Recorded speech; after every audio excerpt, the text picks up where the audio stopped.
20대 여성 김모 씨는 밖에 있는 공중 화장실을 이용할 때마다 먼저 마스크를 착용합니다. 작은 주머니도 챙기는데요. 여성들이 흔히 들고 다니는 화장품 주머니가 아닙니다. 테이프나 이렇게 생긴 본드? 빠데라고. 공중 화장실 같은 데 가면 구멍 같은 거 나 있는데 구멍 막기도 하고 그런 송곳 같은 걸로 이렇게 아예 깨트리는 정도로 하고 있어요. 공중 화장실 문과 벽에 흔히 볼 수 있는 구멍이나 빈틈에 몰카가 설치됐을지 모른다는 두려움 때문인데요. 혹시 찍히더라도 얼굴을 알아보지 못하도록 마스크까지 썼지만 불안감은 쉽게 가시지 않습니다. 되도록이면 안 가려고 하는데 주변 친구들도 막 안 가려고 하는데 급하거나 어쩔 수 없는 상황에는 가야 되니까 가고 있어요. 그렇지만 많이 무섭죠.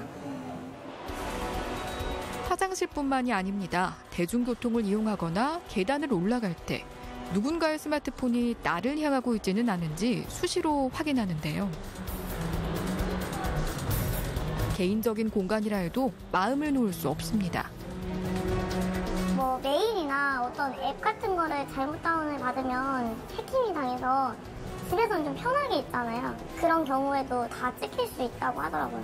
핸드폰도 앱 같은 거 잘못 다운받으면 금방 해킹 나간다고 하더라고요. 화장실 갈 때는 안 들고 들어가고 웬만해서 그러니까 샤워할 때. 더 세상에서 김 씨가 이렇게까지 몰카에 대한 두려움을 호소하는 데는 이유가 있습니다. 잘못 뭔가 들어갔는데 사이트에서 아내 몰카나 엄마, 자기 엄마 몰카나 누나, 친척 동생 그리고 그냥 맞은편에 앉은 지하철에 앉은 여자 사진도 봐가지고 처음에는 제가 있나 찾아보게 됐는데 아, 나도 저렇게 당할 수 있겠구나라는 생각이. 내가 아무리 조심을 해도 찍는 사람이 있고 그 찍는 사람이 누군지를 알 수가 없으니까. 지하철에서 휴대전화로 여성들을 몰래 촬영한 고려대 도서관 열람실에서 하루가 멀다 하고 터져나오는 몰래카메라 범죄 소식. 성별에 따라 수사가 편파적으로 이뤄지고 있다고 주장하는 여성 시위가 열리는데 한 대학 누드 모델 불법 촬영 사건은 경찰 수사 문제를 두고 논란이 일며 여성들의 대규모 시위로 이어졌는데요. 집회 참가자들은 사건 피해자가 남성이라 경찰 수사가 신속히 이뤄졌다며 공정하게 수사하라고 주장하고 있습니다. 파장이 커지자 정부는 몰카와의 전쟁을 선포하고 나섭니다. 소위 몰카는 문명사회라면 있을 수 없는 차마 부끄러운 짓이며 중대한 범죄 행위입니다. 앞으로 화장실에서 불법 촬영 등을 하다가 적발되면 결코 용납하지 않겠습니다. 사람들이 가장 불안해하는 공중화장실 불법 촬영에 대한 대책도 내놓았습니다. 50억 원의 예산을 들여 탐지 장비를 구입해 인구 밀집 지역 공중화장실 5만 곳을 주 1회 이상 점검하기로 했습니다. 휴가철이 되며 해수욕장 인근 경찰들도 분주해졌습니다. 많은 사람이 몰리는 데다 노출 의상도 많다 보니 몰카 범죄 혹은 이로 인한 시비 등이 늘어나기 때문입니다. 해변가에서 다른 여성분의 신체를 촬영하다가 적발된 건수가 제법 있습니다. 신고를 받고 나가면은 단순히 풍경을 촬영했는데 여자분이 찍힌 거다라고 이제 항변하는 경우가 많습니다. 그럴 경우에는 이제 그분 촬영 각도나 촬영 내용, 그다음에 다른 사진들을 종합해서 저희 현장에서 판단해서 충분히 변명이 된다 하면 들어줄 수 있지만 그렇지 못하면 일단 입건을 해서 수사를 합니다. 지난해부터 휴가지 인근 불법 촬영을 단속해온 부산 해운대경찰서는 올해도 합동 점검을 시작했습니다. 주요 단속 장소는 화장실과 탈의실. 사람 없습니다. 네, 저는 부려볼게요. 정확한 점검을 위해 불을 끈 상태에서 구석구석 꼼꼼히 살핍니다. 렌즈 탐지기 때문에 이 빛을 쏴서 렌즈가 탐지가 되면 여기에 빨간 원처럼 이렇게 파악을 할 수 있습니다.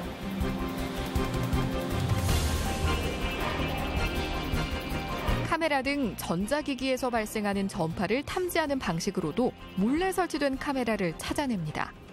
나사 모양이 있는 데라든가 모서리, 철 구조물이 있는데 이쪽으로 주로 점검을 하고 있습니다.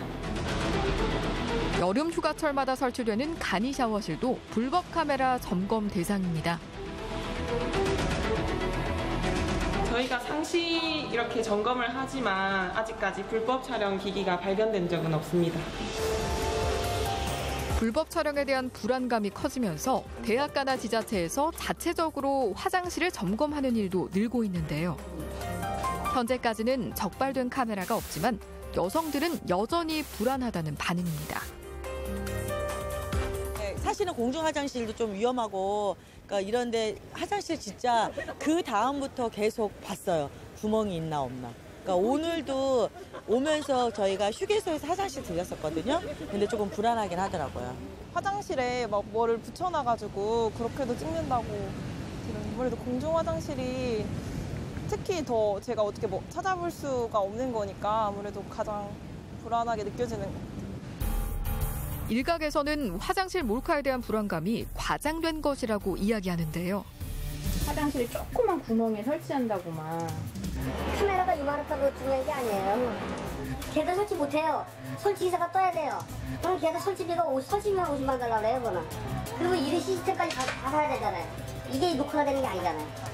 이게 설치하려면 다 끓고 인테리어를 하셔야 되는 거예요. 그러니까 안 되는 거예요, 그거. 안 되는, 말이 안 되는 얘기예요. 대기업 여자 화장실에 몰래 카메라를 설치한 혐의를 받고 있습니다. 경찰은 하지만 실제로 화장실에 불법 카메라를 설치했다는 범죄 소식을 심심치 않게 접할 수 있습니다. 이것이 정말 가능한 일인지 몰카 탐지 전문 업체를 찾아가 봤습니다. 몰카 범죄 관련 보도가 잇따르며 탐지 업체도 바빠졌는데요. 2, 3년 전에 비하면 최근에 1년 사이에서는 물이 전화는 4-5배 이상 거의 많이 늘어난 상태고 저희가 현장으로 지금 출동해서 몰카가 있나 조사를 하는 건수 봤을 때는 한 2배 정도 늘어났습니다. 자동차 키와 라이터, 단추 모양 카메라까지 모두 현장에서 수거된 몰카들입니다. 옷걸이로 위장하거나 테이크아웃 커피컵 내부에 카메라를 숨긴 것이 적발되기도 했는데요. 그렇다면 공중 화장실에 초소형 몰카를 설치하는 건 가능한 일일까요? 실제로 저희가 이제 현장에 가서 조사를 해보는 경험을 봐서는 지하철 화장실은 몰카 설치할 수는 없습니다. 그럼 뭐 100%로 말씀드릴 수는 없지만은 90% 이상이, 왜냐하면은 이 몰카가 작동이 되려면은 전기가 들어가야 되고 그리고 메모리 회로가 들어가야 됩니다. 기판이. 그러기 위해서는 여러 가지 부수적인 이제 회로가 필요하겠죠. 이 모든 것을 넣기에는 그 공간이 협소하다는 거예요. 이제 예를 수영장이나 아니면 이제 뭐 공원에 있는 화장실, 그런 부분들은 좀 틀립니다. 조립식으로 또 만드는 경우가 많이 있기 때문에. 작은 구멍을 통한 촬영보다는 스마트폰을 이용한 불법 촬영이 많기 때문에 주변을 유심히 살피는 게 좋고요. 평소 보지 못했던 물건이 화장실에 놓여 있다면 확인해 보는 것이 필요합니다. 이용객이 많은 공중 화장실보다 개인 사업장 화장실을 점검해야 한다는 목소리도 나오는데요. 불법 도찰이 이런 공용 화장실이 아닌 사실은 개인 업소의 화장실에서 일어나는 경우가 더 많다고 봐야 되겠죠.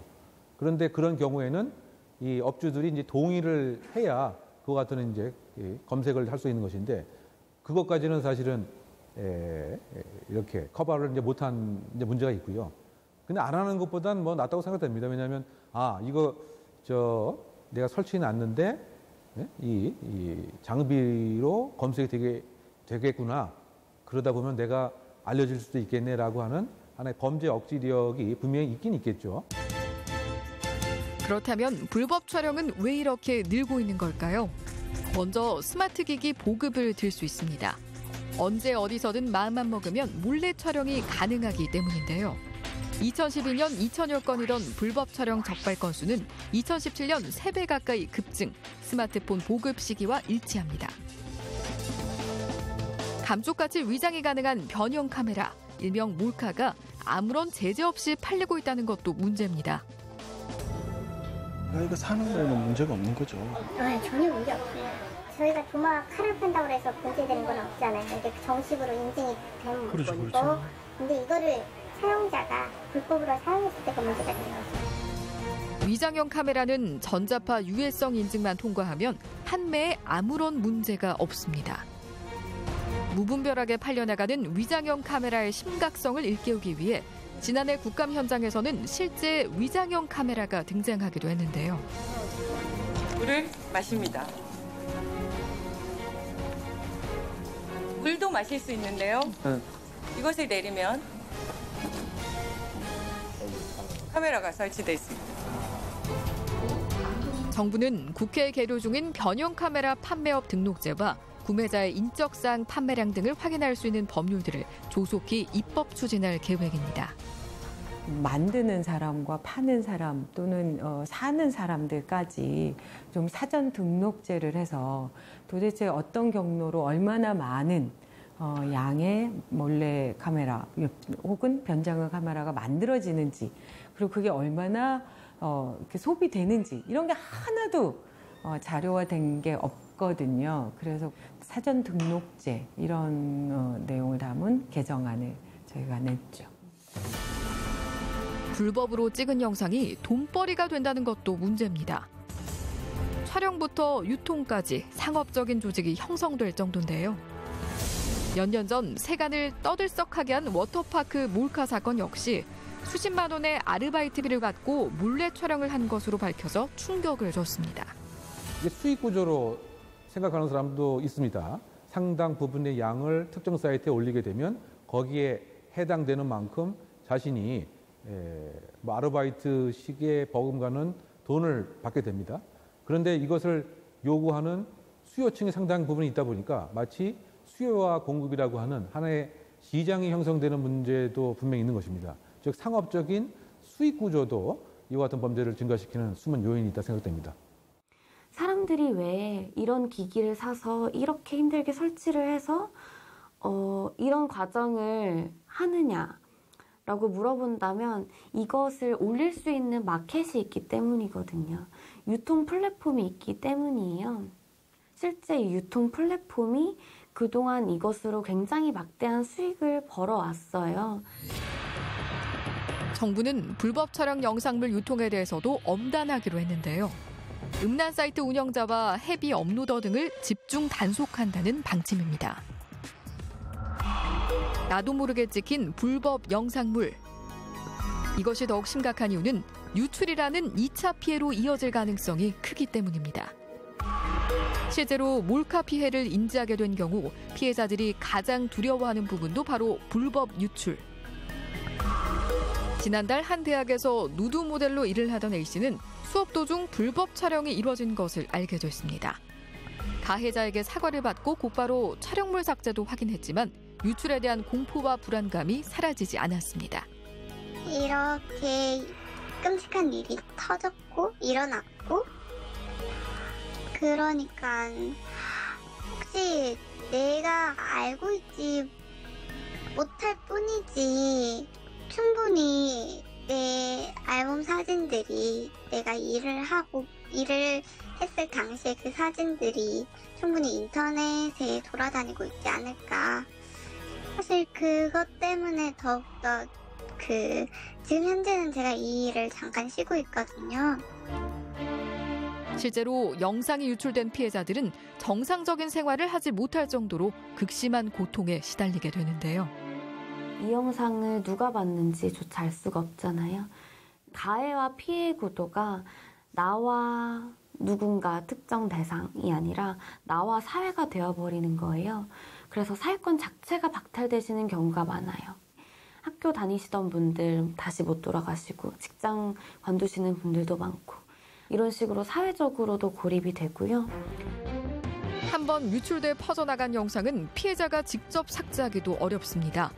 사설 삭제업체의 경우 비용도 수백만 원 이상, 완전한 삭제도 기대할 수 없는데요. 지난 4월 문을 연 디지털 성범죄 피해 지원센터. 여성가족부 산하 기관으로 불법 촬영 피해자에 대해 상담과 영상 삭제 등의 지원 사업을 하고 있습니다. 문을 연 지 2달 만에 700명에 가까운 피해자가 이곳을 찾았는데요. 피해자들이 가장 필요로 한 도움은 자신이 찍힌 영상에 대한 삭제입니다. 무려 3,500건이 넘는 영상을 삭제하는 작업이 진행됐습니다. 우리 피해자들이 가장 많이 원하시는 첫 번째는 본인의 불법 촬영물을 삭제를 원하시고 계십니다. 저희가 할 수 있는 것은 2, 3일에 걸쳐서 삭제 요청을 하고요. 그 어떤 사이트에서 응답을 하셔서 그런 부분은 삭제가 완료됐다고 하는 거예요. 저희가 하지 못하는 해외 사이트 관련은 방심위에게 저희가 요청을 합니다. 그럼 방심위의 또 절차에 의해서 또 진행이 되는데 실은 해외 사이트가 그렇게 쉽지는 않습니다. 온라인 게시판이나 전화로 삭제 신청을 하면 무료로 6개월간 삭제 지원이 이루어지고 최장 3년까지 사후 모니터링 해줍니다. 문제는 언제 다시 유포될지 모른다는 겁니다. 인터넷의 특성은 삭제란 없습니다. 영원한 삭제란. 왜냐하면 누군가가 영상물을 가지고 있다가 한참 지난 뒤에 유포할 수도 있고요. 그리고 내가 보고 한참 가지고 있다가 재유포할 수도 있고요. 그래서 이 고통이 어느 순간 멈춰야 하는데 피해자에게 안심하세요라는 말을 못하는 거예요. 실은. 그렇다고 거짓말할 수는 없잖아요. 그래서 있는 사실 그대로 말할 때 이 피해자가 얼마나 두려우실까. 저는 이것이 상담을 하시는 우리 상담 선생님들이 가장 어려움이고요. 피해자들이 수사 요청보다는 영상 삭제를 하는 데 그치는 건 스스로 증거를 찾아 고소하는 과정이 쉽지 않기 때문인데요. 경찰은 접수된 건에 대해서만 수사를 하고 어디에 퍼져 있는지 찾아주지 않고 또 거기에 퍼져 있는 것을 삭제해주지 않고 체증을 해주지 않아요. 일단 경찰이 체증을 해주고 있는 상황이 아니기 때문에 피해자 본인이 하셔야 되는데 증거 자료가 잘 완비되어 있지 않으면 굉장히 여러 차례 지난한 과정을 통해서 준비를 하셔야 되고 그 과정에서 2차 가해를 당하실 수 있는 가능성이 높아지거든요. 어렵게 용기를 내고 적극적으로 대처하는 과정에서 또 다른 상처를 입기도 합니다. 그 2차 가해라고 흔히들 얘기하는 인터넷상에서 옷 벗고 일하는데 그런 건 당연한 거 아니냐라는 형식의 그런 댓글들도 너무 많이 접하고 그래서 그런 것들이 되게 많이 힘들었던 것 같아요. 불법 촬영은 5년 이하의 징역이나 1,000만 원 이하의 벌금에 해당하는 엄연한 성폭력 범죄입니다. 이를 가볍게 생각하는 인식도 바꿔나가야 하는데요. 그것이 이제 중대한 범죄라고 하는 것 자체를 많은 사람들이 느껴야 되는데 하나의 단순한 재미다 이렇게 평가하는 것은 이 사안의 성격을 좀 호도하는 몰카라고 이렇게 부르는 것도 조금 자제할 필요가 있는 것이 아닌가. 마치 이제 몰래카메라니까 과거에 그 코미디언이 재미있게 사람을 웃기고 당황하는 모습을 찍는.